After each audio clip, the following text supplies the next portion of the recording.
जी नमस्कार दोस्तों, आप लोगों ने एक डायलॉग सुने होंगे, क्यों परे हो चक्कर में कोई नहीं है टक्कर में। जी हाँ दोस्तों, ठीक इसी प्रकार खेसारी लाल यादव के चक्कर में बहुत लोग पड़े हैं डिस्टर्ब करने के लिए। तो भाई मैं बता देना चाहता हूँ कि खेसारी लाल यादव से इससे कोई फर्क नहीं पड़ेगा, वो अपना काम जारी रखेगा। आप लोग के शायद पता होगा कि खेसारी लाल यादव का भी कंटिन्यू फिल्म का शूटिंग चल रहा है अग्नि परीक्षा का, और लगातार खेसारी लाल यादव अपने गाना को फिर प्रमोट कर रहे हैं, जो कि आप देख सकते हैं।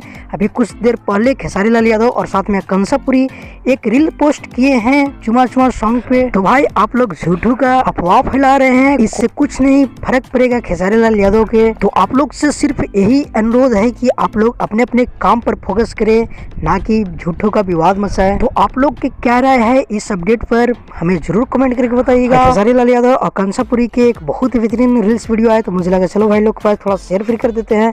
तो मिलते हैं किसी अपडेट के साथ बहुत ही जल्द। अगर हमारे चैनल पे आप नए हो तो हमारे चैनल की जरूर सब्सक्राइब कीजिए, क्योंकि भोजपुरी का हर अपडेट सबसे पहले हमारे चैनल पे आता है। जब तक के लिए जय हिंद, जय भोजपुरी।